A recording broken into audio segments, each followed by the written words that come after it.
Hello friends. Well, it is deep autumn now.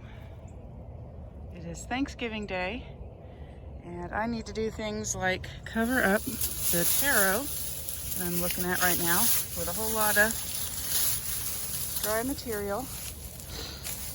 Being here in Tennessee last year, I was able to overwinter the taro with a whole lot of weeds piled on top of it, just like this. And I've got several other taro plants to do that for. But this is the state of square spiral garden now. Here's one of my apples. It did well. There's my kitty cat. She's doing well. She's nice and fat. Here's the wee pond. I think it had a few frogs this year, and it's the yarrow certainly enjoys it. I cannot find that anybody moved into the toad home ever, so I might need to rebuild it. Black-eyed Susans have all gone to seed. I'll leave them. The little birds will use them come winter. There's my other apple. The top of it died. That's the Cortland, I believe, but you can see there's a sprig there to the side. Got some pinks right over there. Pinks that are starting to enjoy the cool weather. Here's my mugwort patch. It's kind of starting to come back from nothing. There's my big taro over there. That's the one that's done the best so far. Okra did almost nothing this year. It was my first time. It was either too shady or not shady enough around it. When it was hot, it didn't like the sun, and when it was summer, it didn't like the shade. So I need to get out here and harvest my marigold flowers. We took down a tree, a big tree. That's the Chinese princess tree. It has beautiful purple flowers, but it's very invasive. It came down right on the edge of my garden and kind of took down part of the vine, the grapevine.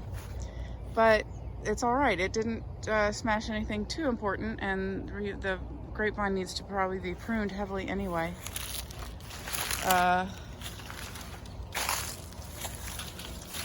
The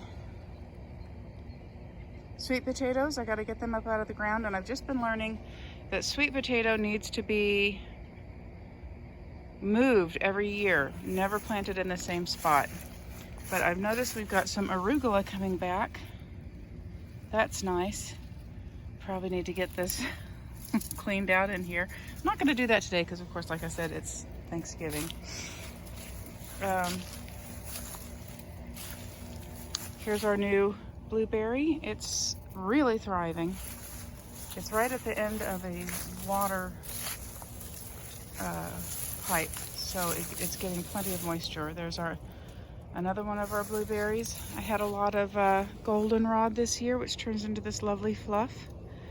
But it's a very strong plant. It will really take over an area.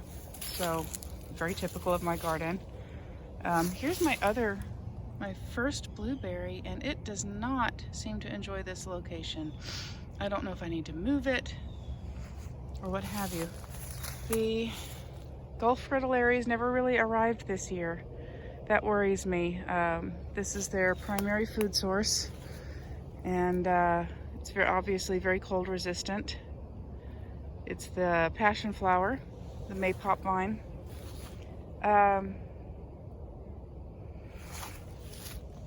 So I was very sad. I saw just a few of them, and they did not come and reproduce and eat up all my vines like I was hoping.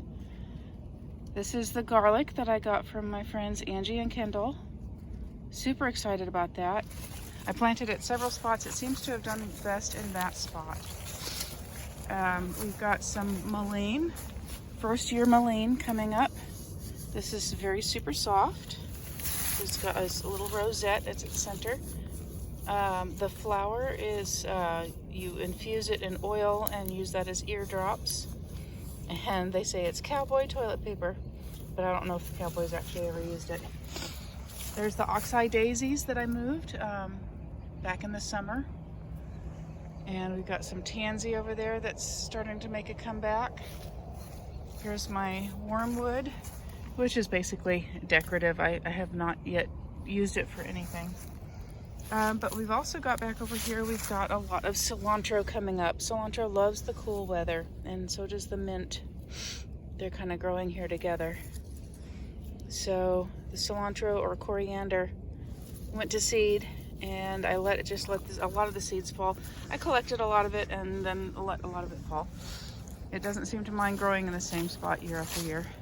There's my strawberries. So in a few months we'll be harvesting strawberries again.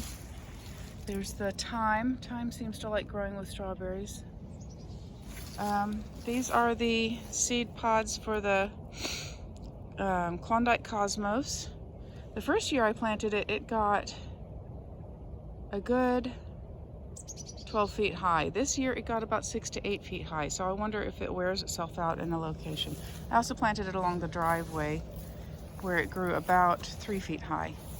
Very pleased with the lavender. This is, I think, a French lavender, and it seems to survive Tennessee a lot better.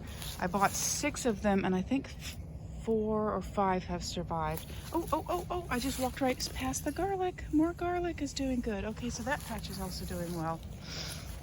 I attempted a tomato. Yeah. Here's the tansy from the other side. And again, more of these seed pod flower heads. I'm going to leave those because they are bird food for winter. I always wanted to be one of those people who would fill a bird feeder, but I'm not a consistent sort of person. I planted flax over here earlier this year and then lost track of it. And I know it grew and there were pretty little purple flowers, but they did not thrive. Oh, and you know what I see over here? Let me see, I'm gonna step across this bed. Look at this.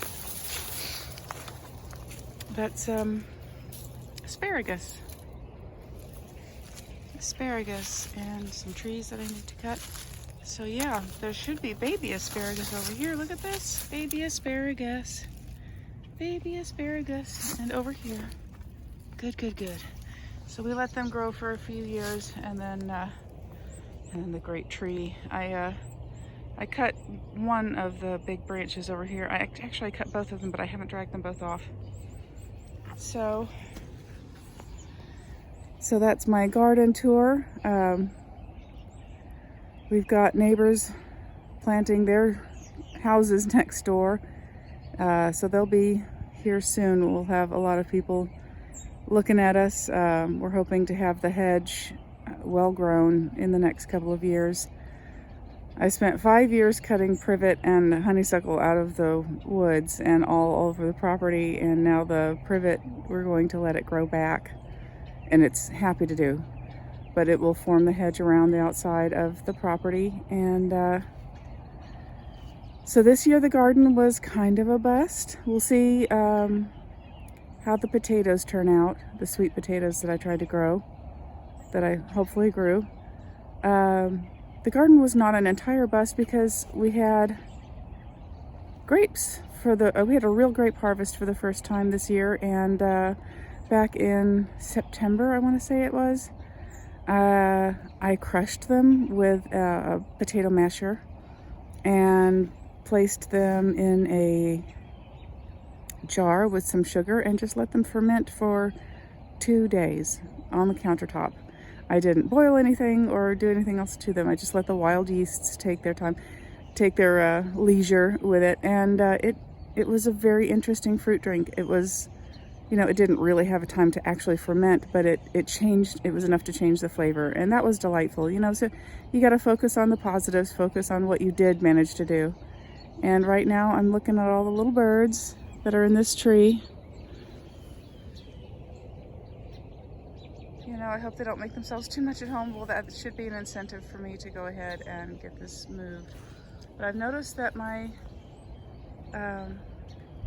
There seemed to be some birds living in the birdhouse that was meant for purple martins, but the purple martins never adopted it. And you know, I was just saying that I can't manage to fill a bird feeder, and I can't manage to get that thing down and clean it out either. So it's been home to a lot of different kinds of birds. So happy Thanksgiving. I hope that you are well, and tune in for our next episode when I ever get around to doing it.